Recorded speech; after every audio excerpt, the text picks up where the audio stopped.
Magandang araw mga minamahal kong mga mag-aaral. Narito ako upang maghahatid ng mga kaalamang tiyak may kahalagahan. Siguraduhin itatak sa isipan ang mga mapapakinggan at mapapanood ng mga kaalaman. Kamusta kayo? Maligayang pagbabalik sa ating eskwela. Isang panibagong taon na naman ang ating pagsasamahan ngayong taong ito. Kasama ninyo ang inyong gurong lingkod, Binibining Charel Ruiz Bobias, na nagsasabing, edukasyon kahalagahan, kaalaman itatak sa puso't isipan. Easy lang kayo! Tara! Tuklasin natin ang mundo ng asignaturang Pilipino. Tara! Naniniwala ba kayo sa mga kababalaghan? Kung oo, mag-react ng heart. Kung hindi, mag-react ng thumbs up. Magaling! Maraming salamat sa inyong mga tugon. Sa araw na ito, ay matututunan natin ang mga kaligirang pangkasaysayan ng mitolohiya sa Rome, Italy. Asahan ninyong marami kayong matututunan ngayong araw. Dumako tayo sa kaligurang kasaysayan ng mito sa Rome, Italy. Alam mo bang ang mitolohiya ang tawag sa agham o pag-aaral ng mga mito at alamat?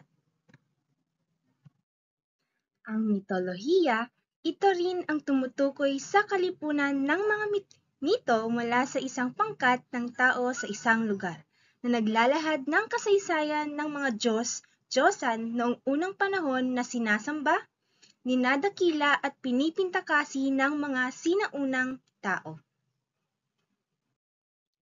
Ang salitang mito ay galing sa salitang Latin na mythos at mula sa Greek na motos, na ang kahulugan ay kwento. Ito ay isang akdang pampanitikang kadalasang ang mga tauhan ay pumapatungkol sa mga Diyos at Diyosa at nagpapakita ng pakikipagsapalaran at kabayanihan ng mga tauhan. Ang mitolohiya ay ginagamit din ito upang ikwento ang mga sinaunang gawaing panrelihiyon, magturo ng mabuting asal at maipaliwanag ang kasaysayan. Nakatutulong ito upang maunawaan ng mga sinaunang tao ang misteryo ng pagkakalikha ng mundo, ng tao, at ng mga katangian ng iba pang mga nilalang.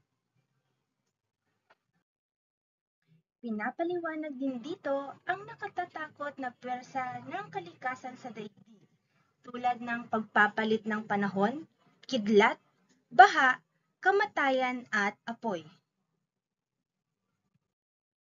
Ang mitolohiya rin ay naglalahad ng ibang daigdig tulad ng langit at ilalim ng lupa.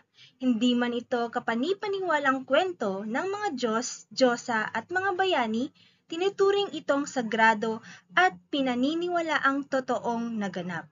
At karaniwang may kaugnayan ito sa teolohiya at ritual.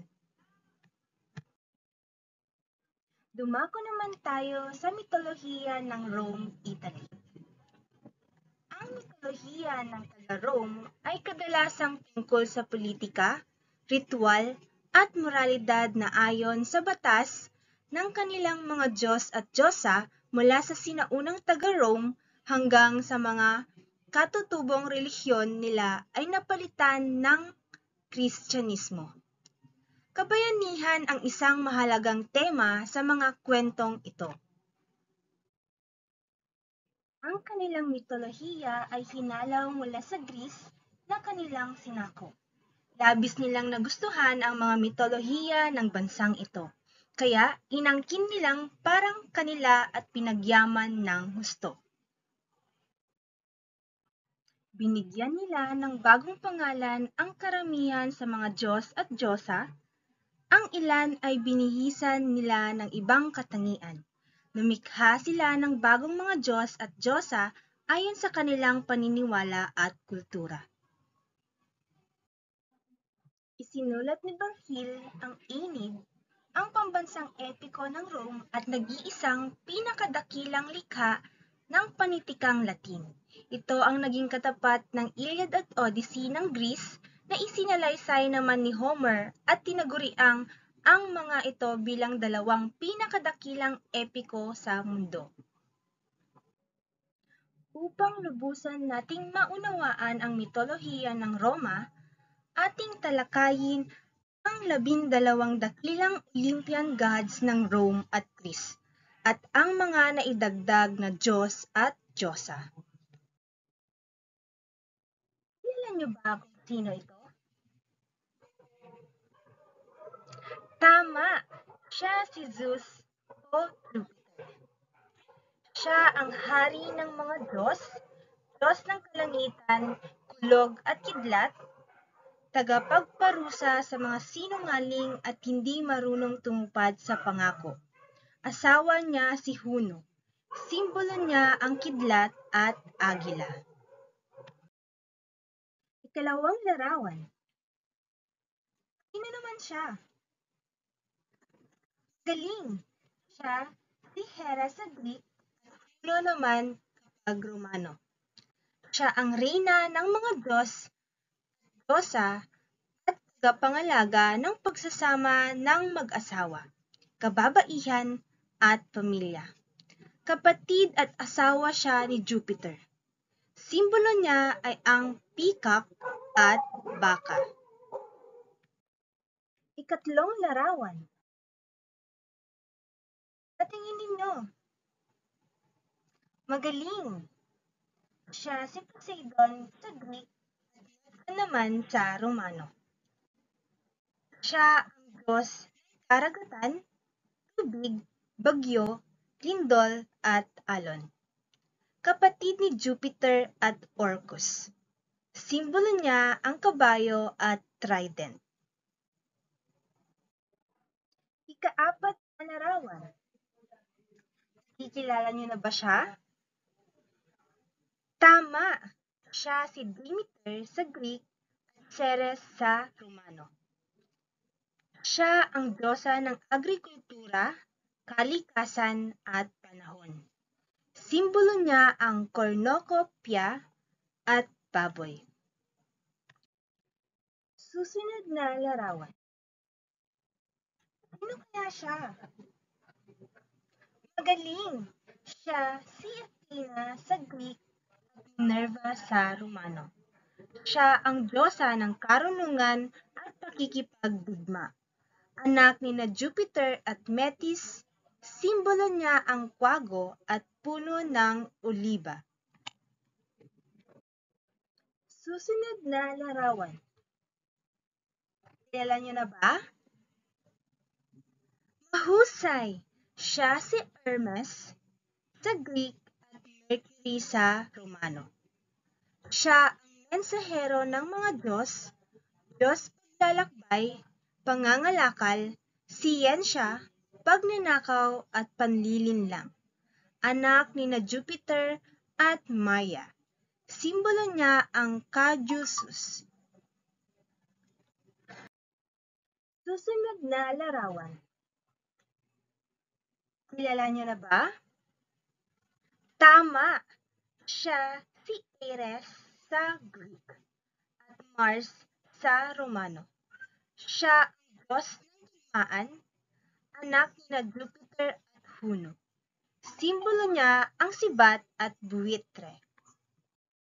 Susunod na larawan. Kilala niyo na ba? Bravo! Siya si Apollo sa Greek at Romano. Siya ang Diyos ng liwanag, araw, propesya, musika, panulaan at panggagamot. Anak na Jupiter at Latona. Kakambal na lalaki ni Diana. Simbolo niya ang lyre at sisne. Susunod na larawan. Kilala niyo na ba siya? Palakpakan! Siya si Artemis sa Greek at Diana sa Romano. Siya ang diyosa ng pangangaso, ligaw na hayop at buwan, anak ni Jupiter at Latona, kakambal na babae ni Apollo. Simbolo niya ang buwan at ang lobo. Susunod na larawan. Kilala niyo na ba? Mahusay. Siya si Aphrodite sa Greek at Venus naman sa Romano. Siya ang diyosa ng kagandahan, pag-ibig, at pagnanasa. Anak ni Jupiter at Dion, asawa ni Vulcan. Kalapati ang ibong maiuugnay sa kanya. Susunod pang larawan. Kilala niyo na? Mahusay. Siya si Hestia sa Greek at Vesta sa Romano. Siya ang diyosa ng apuyan. Siya ang panganay na anak ni Saturn at Ops. Nakatatandang kapatid ni Pluto, Ceres, Neptune, Juno at Jupiter. Simbolo niya ang apoy at apuyan. Susunod na larawan. Kilala niyo na ba? Tungkak. Siya si Hephaestus sa Greek at Vulcan sa Romano. Siya ang Diyos ng apoy, panday ng mga Diyos at Diyosa. Anak ni Jupiter at Juno, asawa ni Venus. Simbolo niya ang apoy, martilyo at pugo. Mga susunod pang larawan. Kilala niyo na ba? Tama! Siya si Dionysus sa Greek at Bacchus sa Romano. Siya ang Diyos ng alak, ubas, diwang at kasiyahan. Anak ni Jupiter at Stimula.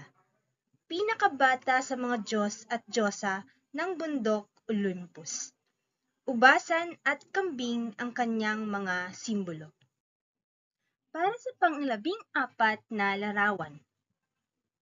Nakikilala niyo na ba? Magaling! Siya si Hades o Pluto sa Greek at Orcus sa Romano. Siya ang Diyos ng kamatayan at hari ng kabilang buhay. Kapatid ni Vesta, Ceres, Neptune, Juno at Jupiter. Cerberus o asong may 3 ulo ang maiuugnay sa kanya. At panghuling larawan. Kilala niyo na ba? Mahusay. Siya si Eros sa Greek at Cupid sa Romano. Siya ang Diyos ng sexual na pag-ibig at kagandahan. Anak na Venus at Mars. Napakagaling! Kilalanin ninyo ang mga Diyos at Diyosa ng mga Griego at Romano. Ngayon, sabayan ninyo akong banggitin ang mga ito. Una, Zeus, Hera, Poseidon, Demeter, Athena, Hermes, Ares, Apollo, Artemis, Aphrodite, Hestia, Hephaestus, Dionysus, Hades, and Eros. Mahusay! Palakpakan ang inyong mga sarili. Ang inyong pagsusulit ay narito sa link na ito.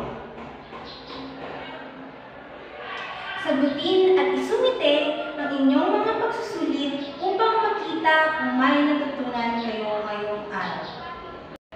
Para sa inyong takdang aralin, basahin ang mitolohiya ng mga Romano na pinamagatang Cupid at Psyche. Muling isinalaysay ni Alvin D. Mangawa. Muli, ako ang inyong gurong pang-television, Binibining Chat, na palaging nagpapaalalang edukasyon pahalagahan, kaalaman itatak sa puso't isipan. Hanggang sa susunod nating talakayan, hatid sa inyo ng Cha TV. Paalam!